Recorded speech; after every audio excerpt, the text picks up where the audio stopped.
everyone, welcome to Lia Afifah Class. Bagi kalian yang baru bergabung di channel ini, jangan lupa untuk klik tombol like, komen, dan juga subscribe.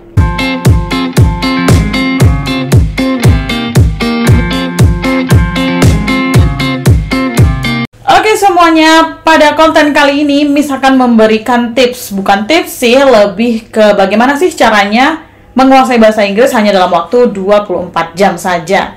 Wow, itu jam yang sangat singkat ya, 24 jam. Nah, itu apa saja yang harus kita persiapkan, kemudian yang dipelajari, dan lain sebagainya, sehingga kita bisa mahir dan fasih berbahasa Inggris. Dalam menguasai bahasa Inggris dalam waktu 24 jam, hal pertama kali yang harus kalian lakukan adalah tentukan dulu nih, tujuan kalian belajar bahasa Inggris itu apa? Apakah untuk akademik? Apakah untuk gaya-gayaan saja? Apakah untuk melatih speaking kalian? Kalian harus tentukan bagaimana tujuan kalian. Apa tujuan kalian dalam mempelajari bahasa Inggris ini? Kemudian kalian harus membuat timetable belajar, yang artinya kalian buat tabel, kemudian jam pertama mau ngapain, jam kedua mau ngapain, kalian harus buat timetable seperti itu. Kalau kalian bingung bagaimana menyusunnya, Miss, nah di sini Miss akan kasih tahu apa-apa saja yang harus dipelajari dari jam pertama sampai jam ke-24. Tetapi sebelum itu jangan lupa untuk subscribe dong, dan juga like, dan juga komen. Jangan lupa juga untuk share ke teman-teman kalian yang juga mau belajar bahasa Inggris. Oke, kita langsung saja nih. Pada jam pertama sampai jam kelima, kalian harus bangun dulu kosakata yang dibutuhkan ketika kita belajar bahasa Inggris. Grammar itu nanti ya guys ya. Yang paling penting adalah kosakata. Karena dengan kosakata itulah kita bisa berbicara dengan lawan bicara kita. Tanpa kosakata kita tidak bisa berkomunikasi secara langsung. Nah, kosakata ini kalian harus bangun dulu di antara jam pertama sampai jam kelima.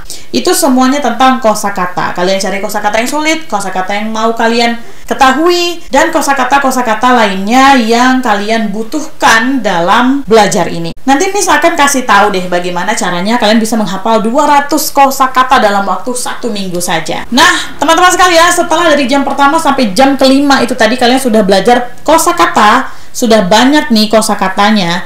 Kemudian pada jam ke-6 sampai ke jam 10 kalian pelajari yang namanya part of speech. Part of speech itu apa sih? Part of speech adalah bagian-bagian dari kata bahasa Inggris yang ada pada sebuah kalimat. Itu terdiri dari noun, kemudian pronoun, verb, adverb, adjective, preposition, conjunction, interjection, dan lain sebagainya. Nah, itu kalian bisa saksikan di video Miss yang lain ya, atau lihat di sebelah kanan atas. Itu adalah link menuju video dari part of speech. Silahkan dipelajari. Itu dari nomor 6 sampai nomor 10. Maksudnya pada jam ke-6 sampai ke jam ke-10 kalian harus belajar yang namanya part of speech. Oke, pada jam ke-6 dan sampai jam ke-10 kalian sudah belajar yang namanya part of speech.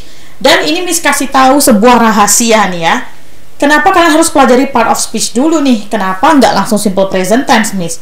Karena apa? Karena jika kalian telah menguasai part of speech, maka kalian akan dengan mudah memahami yang namanya tenses. Kalau kalian langsung lompat ke tenses, kalian belum paham apa itu part of speech, maka kalian akan merasa sedikit kesulitan.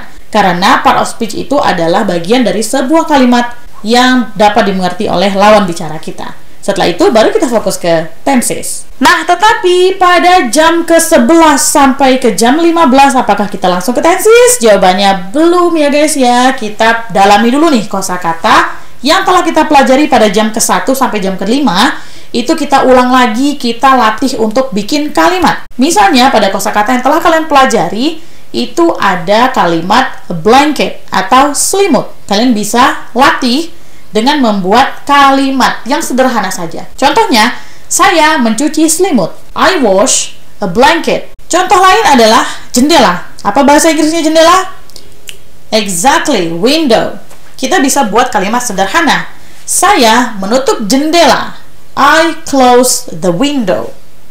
Hal-hal seperti itu sangat sepele, tetapi itu dapat meningkatkan kemampuan kalian dalam bahasa Inggris. Nah, di jam ke-11 sampai 15 kalian harus pelajari itu dulu sebelum akhirnya lompat ke tenses.